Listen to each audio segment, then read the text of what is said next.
Bom, irmãos, vamos meditar na palavra, em nome de Jesus. Abra comigo Jeremias, capítulo 18. Profeta Jeremias, capítulo 18. Nesses 10 anos de ministério, mais alguma coisinha, fora o tempo de pregar antes de ser pastor, eu não lembro, de pregar nesse texto, não me recordo, talvez há muitos e muitos anos, mas eu não me recordo porque eu sempre achei que era um texto tão conhecido e muita gente prega, então eu sempre me reservei a pregar. Mas a madrugada de sexta-feira, Deus colocou esse texto aqui e comecei a preparar e Deus foi ali acrescentando, nos ajudando e nasceu, querido, a mensagem de hoje. E o tema é nas mãos de Deus. Você pode repetir comigo aí, mesmo baixinho de máscara? Nas mãos de Deus. Nós vamos perceber, através dessa história, daquilo que Jeremias vivenciou na casa do oleiro, como nós estamos nas mãos de Deus. Vamos ler do verso 1 ao verso 6. Diz assim: Esta é a palavra que veio a Jeremias, da parte do Senhor. Vá à casa do oleiro, e ali você ouvirá a minha mensagem. Então fui à casa do oleiro, e o vi trabalhando com a roda. Mas o vaso de barro que ele estava formando se estragou-se em suas mãos. E ele o refez, moldando outro vaso de acordo com a sua vontade. Então o Senhor dirigiu-me a palavra: Ó comunidade de Israel, será que não posso eu agir com vocês como fez o oleiro? Pergunta o Senhor. Como barro nas mãos do oleiro, assim são vocês nas minhas mãos, ó comunidade de Israel. Querido, nós temos aqui algo fantástico, o momento que Deus está aplicando algo, tanto na vida do grande Jeremias, profeta Jeremias, como a palavra que era para todo o povo de Israel. Imagina, o próprio Deus fala com ele: Jeremias, vai lá na casa do oleiro. Ele vai. De repente ele está vendo tudo que está acontecendo. Chegou no momento exato. Ele estava fazendo, moldando um vaso e de repente ele estragou. Já viu quando estraga aquele negócio? Está alguma coisa errada? E aí diz o texto que ele foi e refez, mesmo depois de tudo ter estragado, refez completamente aquilo. E quando ele viu aquilo sendo refeito, veio a palavra de Deus para todo o povo de Israel. Será que eu não posso fazer com vocês o que o oleiro faz com o barro? E Deus diz: vocês estão nas minhas mãos. Eu quero olhar, querido, para esses 6 versículos e aplicar algumas coisas no nosso coração. Primeiro, olhar essa própria palavra no versículo 1 que diz: esta é a palavra que veio a Jeremias da parte do Senhor. O que deve ser mais importante para cada um de nós? O que deve ser, porque talvez não seja. O que deve ser mais importante para as nossas vidas? Creio eu, querido, que certamente é o que Deus tem para falar com cada um de nós. Imagina você tendo a oportunidade de entrar numa sala e você vai bater um papo com Deus. Ele vai puxar ali uma cadeira para você e vai dizer: filho, senta, porque eu quero falar contigo. Eu quero falar contigo sobre a sua vida, o que você vai fazer, como vai acontecer. Imagina isso. Imagina, querido, como isso ia trazer clareza, ia tirar dúvidas, ia nos dar mais fé, ia nos encorajar a viver coisas grandes. Agora pense comigo, o profeta ouve a voz de Deus. Elias, vai até tal lugar, porque eu tenho algo para falar contigo. Ele já estava ouvindo, ele já estava vivenciando alguma coisa, mas nós percebemos algo aqui. Por mais que tantas vezes a gente esteja ouvindo algumas coisas de Deus, há outras que Deus quer falar de uma forma diferente, porque muitas vezes não estamos entendendo o que Ele está falando. Veja, o profeta ouve a voz de Deus. Jeremias, vai até a casa do oleiro, porque eu quero falar contigo. Por que Deus não falou de uma vez? Já parou para pensar nisso? Já que Ele já estava falando com o profeta, por que Ele não resolveu falar? Porque Deus estava ali querendo mostrar algo na prática para que ele pudesse compreender aquilo que Deus faz.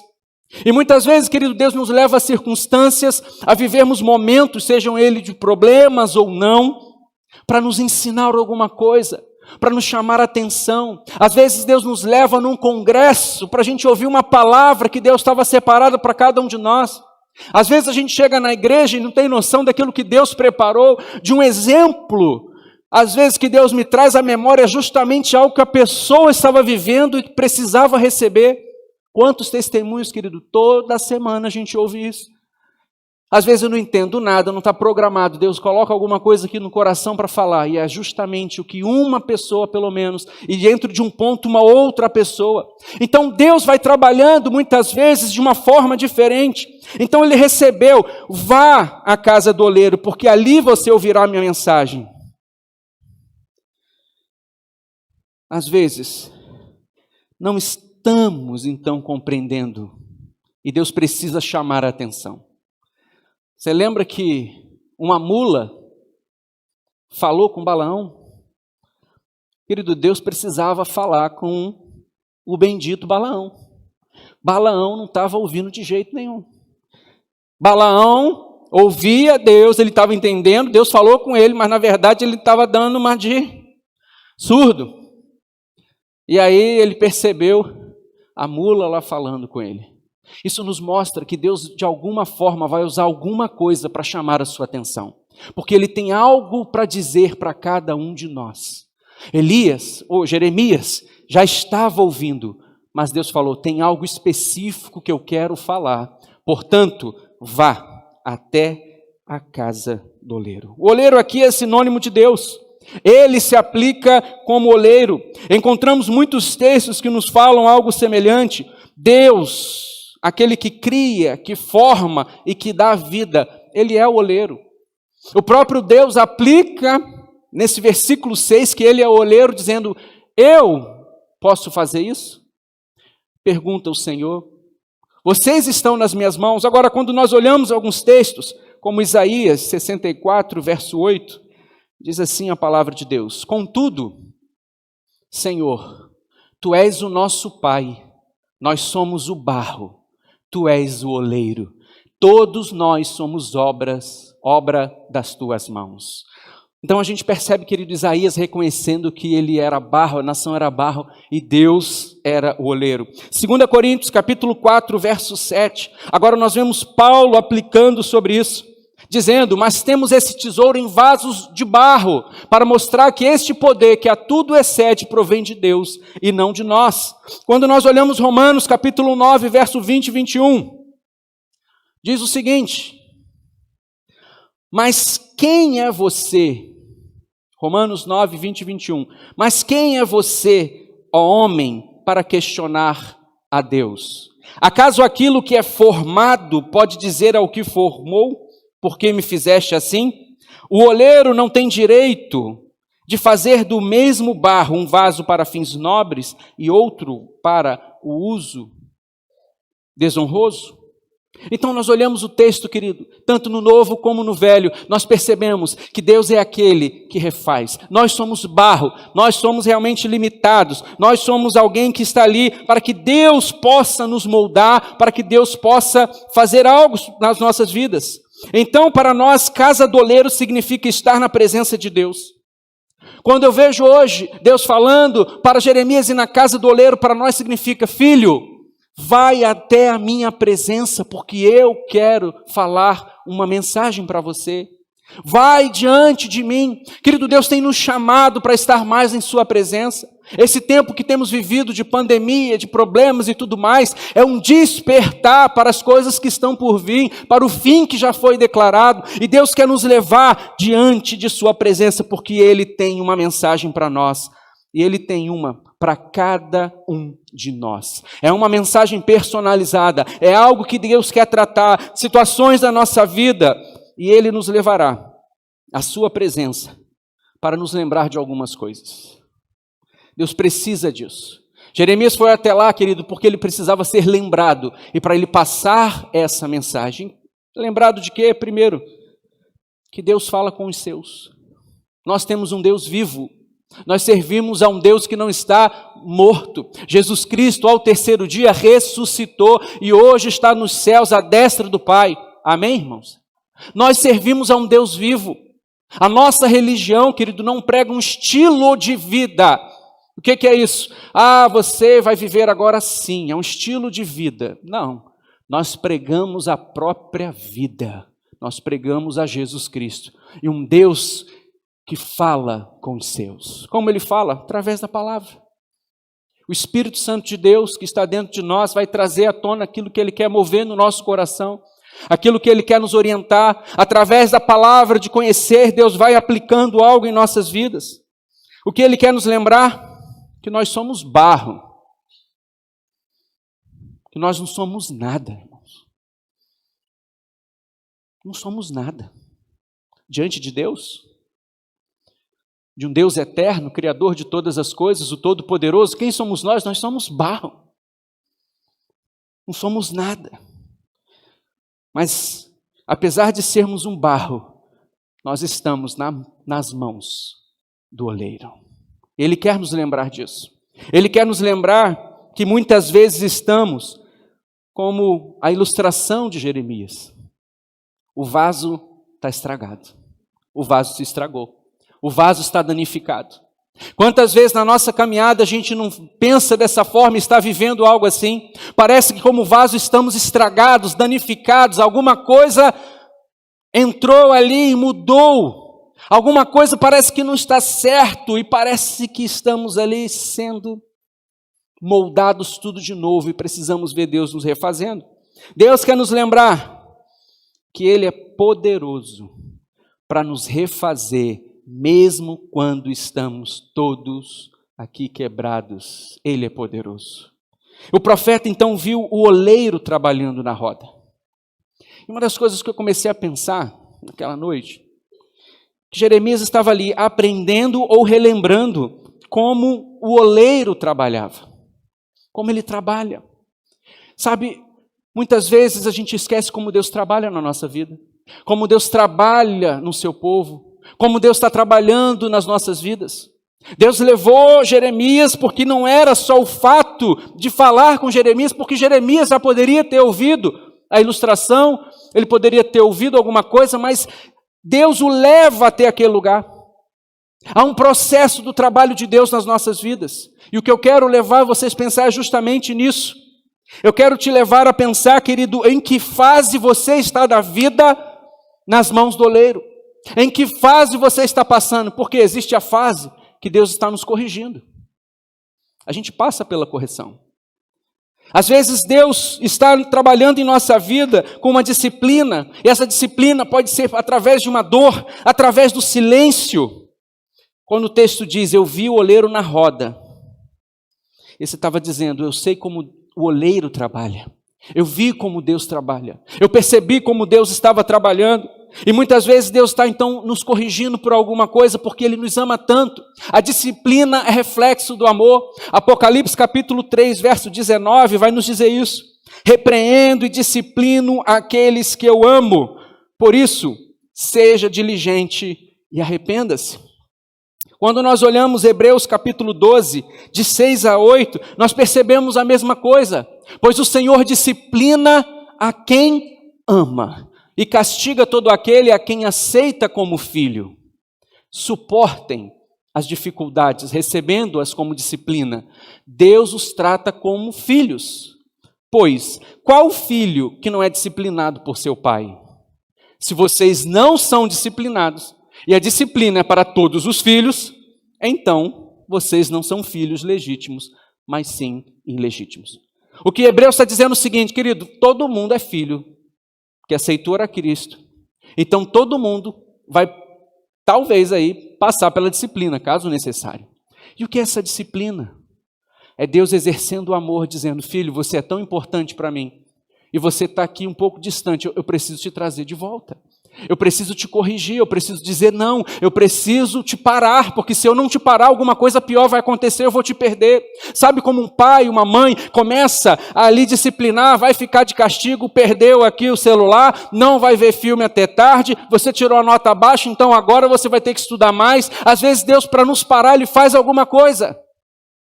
Eu ouvi 2 testemunhos. Um pastor muito conhecido, que está aí na mídia, ele contou anos atrás, há muitos anos, pastor Luciano Subirá. E ele disse, querido, que Deus precisou disciplinar ele.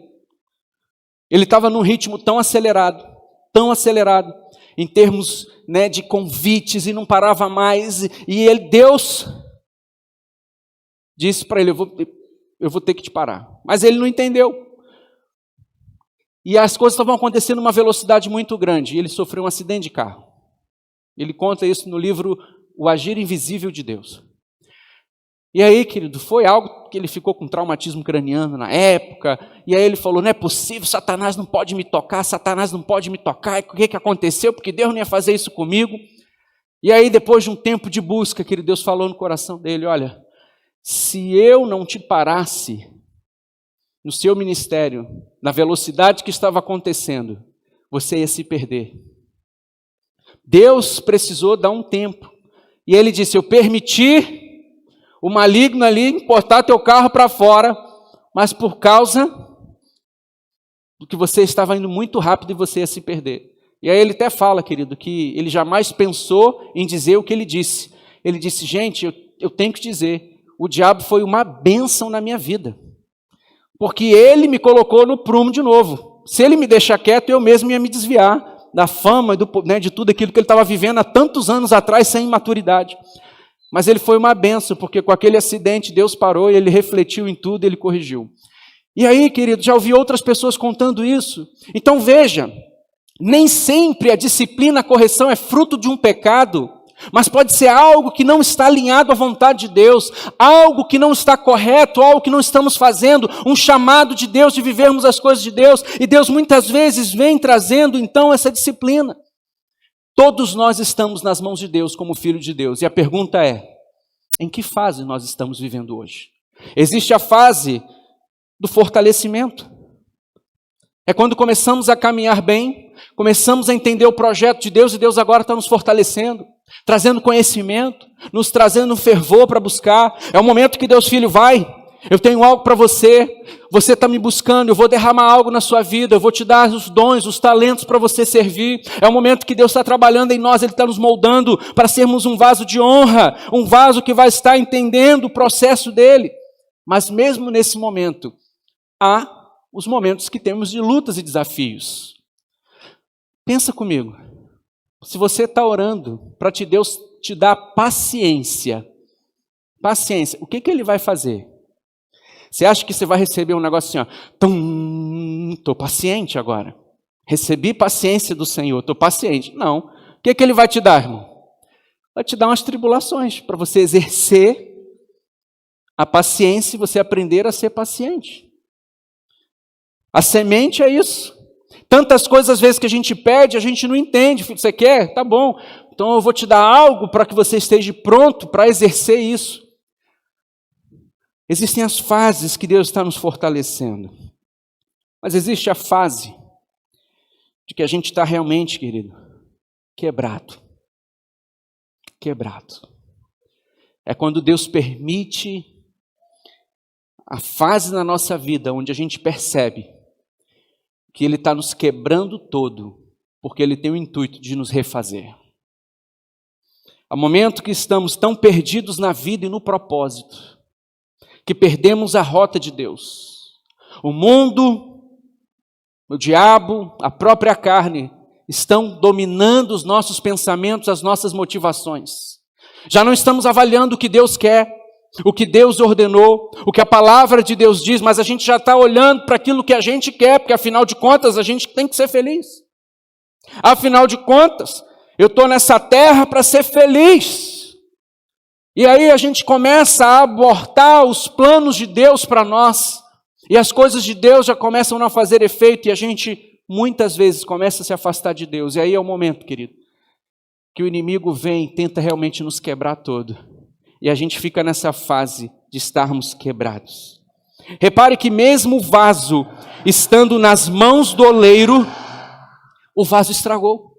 Jeremias capítulo 18 vai nos dizer isso. Enquanto o vaso estava nas mãos do oleiro, o vaso estragou. Isso nos mostra, querido, que mesmo diante de Deus, mesmo sendo de Deus, eu posso viver momentos que eu estou ali danificado ou estragado. E eu vou explicar isso, o que é. Eu posso estar com Deus, mas não estar vivendo aquilo que Deus tem para mim. Eu posso dizer, eu sou de Deus, eu vou na igreja. Eu sou crente, eu sou de Deus, mas a minha vida não reflete isso. Eu posso dizer, Senhor, estou aqui, mas a minha conduta não condiz com aquilo que eu estou vivendo. E isso, querido, é estar nas mãos de Deus, mas não permitindo deixar Deus moldar da forma que Ele quer. Imagina que o vaso estava ali nas mãos do oleiro e de repente ele se estragou.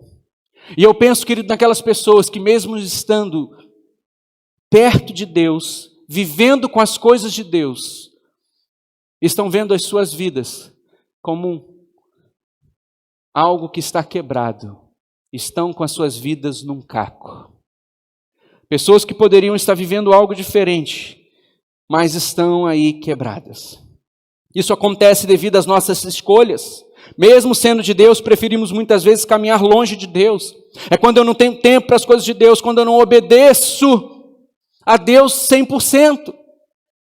Muita gente acha que pode viver com um pouquinho de Deus. Hoje de manhã falamos um pouco disso.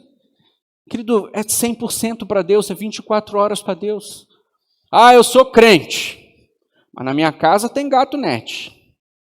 Eu sou crente, é gato da luz. Eu sou crente, mas, peraí, irmão. Crente é crente. É o crente discípulo. É crente que visa e paga o preço para andar correto, mesmo que seja algo até injusto, mas é correto. Injusto porque a gente acha que é muito caro, porque fulano, todo mundo na rua não paga, vou ter que pagar. Querido, o crente é diferente. Ele faz o correto para honrar a Deus. Ele faz o correto para dizer, Senhor, estou pagando o preço para me honrar o teu nome.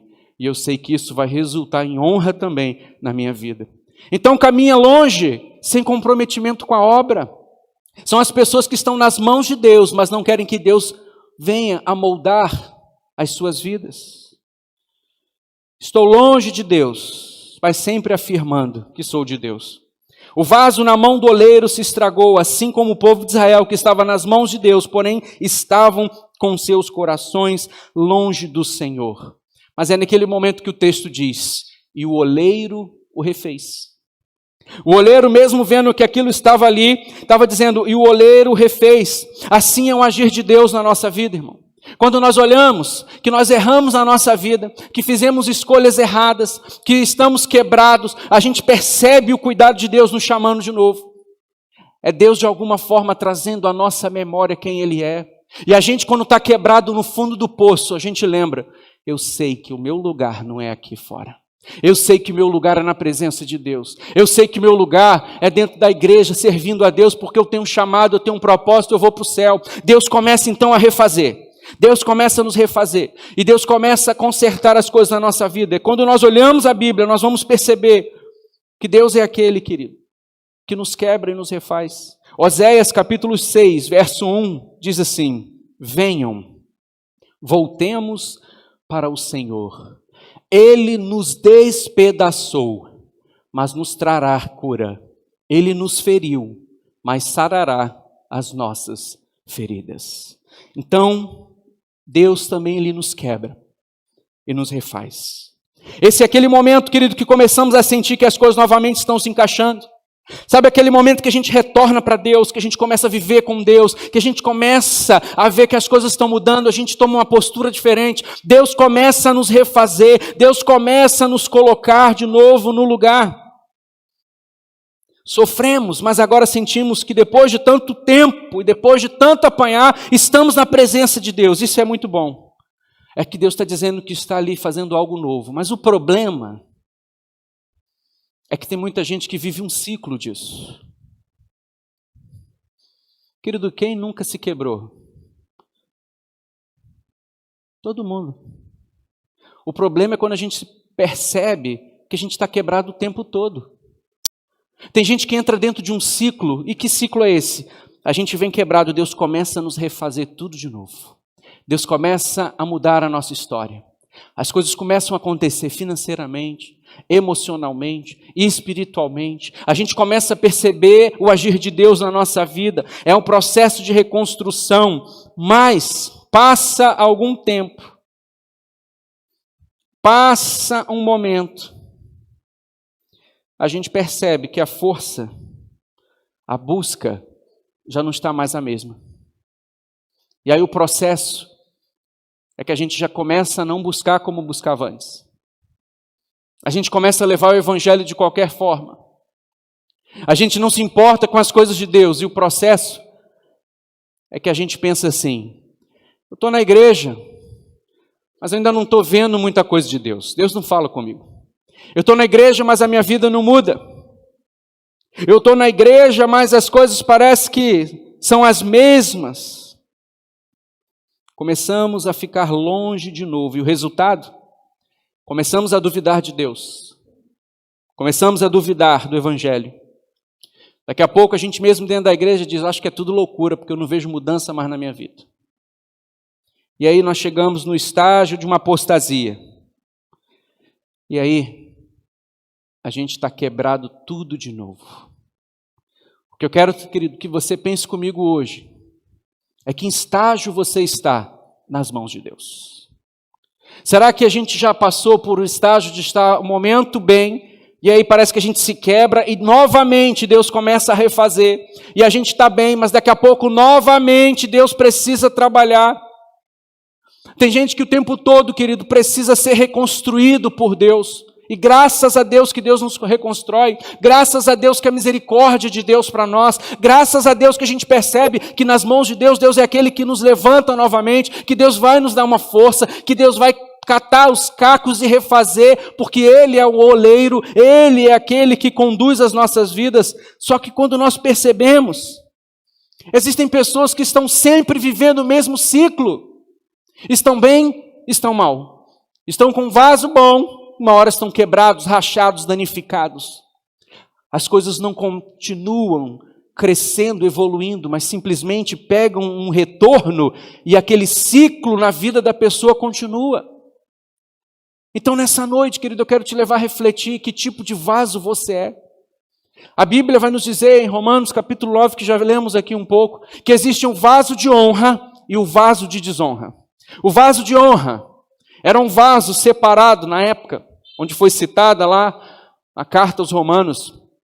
Era um vaso onde se colocava aquilo que era precioso, um alimento especial, alguma coisa preciosa era colocado num vaso de honra. E Deus está dizendo na Bíblia que podemos ser vaso de honra ou vaso de desonra. O vaso de desonra era o que nós podemos hoje ilustrar como pinico. Era colocado, escondido da casa, porque era algo que era mais assim, excremento, nojento da casa, e ficava então oculto. Paulo está dizendo que alguns serão vasos de honra e outros vasos de desonra. O vaso de honra é aquele, querido, que vai saber lidar com as coisas de Deus. A função dele é levar o amor de Deus ao próximo, é carregar realmente o Espírito Santo de Deus, aquilo que é de melhor do que temos. Enquanto que o vaso de desonra são aqueles que não fazem a vontade de Deus, porque o seu interior já está sujo demais. E aí nós percebemos que mesmo estando com as coisas de Deus, nas mãos de Deus, muitas vezes nós não estamos vivendo aquilo que Deus tem para nós. Mas graças a Deus, Deus é maravilhoso, porque Ele pode transformar esse vaso de desonra em vaso de honra. Se você tem sentido que não está honrando a Deus e não está aí com o Espírito Santo de Deus, que há rachaduras, que há defeitos em seu viver, Basta nós nos voltarmos ao Senhor, permitir que Ele nos quebrante, nos molde novamente segundo o seu querer, porque Ele é aquele, querido, que nos refaz. Ele é aquele que nos pega do jeito que estivermos, da forma que estivermos, e nos refaz para a honra e glória dEle. O que percebemos nessa história é que a vida muitas vezes nos quebra. Na vida passamos por momentos difíceis e somos quebrados, mas Deus, Ele constantemente está ali para nos moldar. Constantemente Ele está ali para refazer uma nova história na nossa vida. E o texto vai dizer, Ele o refez, moldando outro vaso de acordo com a sua vontade. Quando Deus refaz, Ele faz de acordo com a vontade dEle. A obra de Deus, querido, em você, não é conforme a sua vontade, mas conforme os propósitos soberanos do próprio oleiro divino. Deus tem o melhor para nós, Deus quer nos moldar, Deus quer nos fazer a imagem e semelhança do seu Filho, e nós sabemos que Ele vai fazer isso. Quanto de tempo isso vai demorar, nós não sabemos, porque depende de quanto você vai estar preparado para viver isso. Mas Deus nunca vai desistir de você. Deus tem um plano e nenhum dos planos dele pode ser frustrado. A grande questão é que você pode demorar 40 anos para viver os planos de Deus, como foi o povo do Egito. Ou você pode viver o tempo determinado por Deus. O quanto você acredita, o quanto você se permite ser moldado, o quanto você está ali acessível e pronto para viver as coisas de Deus, é o que Deus vai fazer ali na sua vida, é no tempo dele. Agora, quando nós estamos vivendo aquele ciclo, nós estamos bem, mas daqui a pouco estamos mal, estamos bem, mas daqui a pouco mal, Deus está dizendo, filho, eu vou te refazer, eu vou te reconstruir, eu vou te levantar, eu tenho um plano para a sua vida, mas isso vai agora demorando mais. E a gente acha, está demorando, Deus. Mas na hora que Ele quer fazer, a gente tem que voltar tudo de novo. Na hora que Ele quer fazer, a gente volta tudo de novo. Então Deus deixa um recado para o povo. Depois que Jeremias viu tudo aquilo, ele viu como Deus, o oleiro, trabalhava. Ele viu que mesmo estragando nas mãos do oleiro, Deus ali é aquele que refaz segundo a sua vontade, e Ele manda um recado. Ó comunidade de Israel, será que não posso eu agir com vocês como fez o oleiro? Pergunta o Senhor. Como barro nas mãos do oleiro, assim são vocês nas minhas mãos. Jeremias recebe a mensagem para o povo, e que mensagem? Em outras palavras, Deus estava dizendo, eu tenho poder para mudar vocês. Eu posso mudar a história de cada um de vocês, mesmo que vocês estejam quebrados. Nós sabemos que Jeremias foi aquele que anunciou a chegada dos babilônios e tudo aquilo que aconteceu, que eles ficaram no cativeiro babilônico por 70 anos, mas Deus já estava mandando o recado. Eu sou aquele que posso reconstruir. Deus é aquele que pode mudar a nossa história, que pode reconstruir a nossa vida, que pode refazer, mesmo que a gente olhe para dentro de nós e diz, eu estou quebrado, eu estou destruído, não tem mais jeito para mim. Deus pode nos reconstruir. Ele tem poder para isso. Eu tenho poder para mudar vocês. Eu tenho poder de refazer cada um segundo o meu querer, segundo a minha vontade. É o toque de Deus. Deus estava dizendo, eu tenho vocês nas minhas mãos. Eu sou o oleiro. Mas vamos ver a pergunta novamente. Porque há algo aqui dentro dessa pergunta. Por que Deus estava perguntando? Obviamente que Ele já tinha a resposta. Será que não posso eu agir com vocês como fez o oleiro? A nossa resposta seria muito óbvia, sim. Mas a questão da pergunta não é saber se Deus pode, mas se o povo quer. A questão não é saber se Deus pode me mudar, mas se eu quero ser mudado, refeito. Obviamente, querido, que Deus é soberano, Ele pode fazer o que quiser. Mas as promessas, muitas delas, e o agir de Deus está condicionado ao livre-arbítrio. Ele nos deu isso. Querido, Deus poderia salvar todo mundo, não poderia? Claro que poderia. Afinal de contas, Jesus já levou o pecado de todos. Mas quem é salvo? Quem decide. Quem entende a palavra, o Espírito Santo traz ali, o toque ali iluminando, e a pessoa ela vai dizer, eu quero, eu aceito o sacrifício de Jesus. Não adianta, de qualquer forma, o livre-arbítrio está condicionado, porque senão seríamos robôs. Viveríamos só para seguir as regras, mas não é isso que Deus quer. Deus quer de livre vontade que a gente decida amá-lo, e por isso nós obedecemos. Então, querido, o que Deus está dizendo é o seguinte: eu posso mudar vocês. Mas será que você quer ser mudado? Você quer ser refeito? Será que nós queremos isso? Deus é soberano, Ele pode tudo. Mas nós sabemos, querido, que esse desejo nosso vai interferir naquilo que Deus tem para fazer em nossas vidas. Ele pode refazer cada um de nós nas nossas áreas. Cada área da nossa vida que possa estar quebrada, Deus pode refazer. Cada situação da nossa vida, Deus pode refazer. A pergunta é, nós queremos que Ele refaça? Você quer que Deus te toque? Que Deus molde você segundo a sua vontade? Você está disposto a viver isso? Um vaso cheio de Deus, um vaso de honra, um vaso que não estará rachado, danificado, estragado e, portanto, não perderá a unção de Deus, a autoridade de Deus, a alegria de Deus, a paz de Deus. Eu quero hoje declarar, Senhor, eu quero ser um vaso novo, a cada dia. Porque a gente percebe que ao longo da nossa caminhada, querido, a gente apanha de um lado, apanha de outro, o vaso fica um pouco rachado, o vaso fica danificado, e a gente está lutando, não permitindo que Deus nos restaure, nos lave, nos molde. E a gente precisa ir novamente na casa do oleiro, dizendo, Senhor, eu quero ser um vaso novo. E hoje, em nome de Jesus, Deus vai nos refazer. Deus vai tratar nos nossos corações, em nome de Jesus. E a nossa oração é que cada um saia daqui como um vaso restaurado.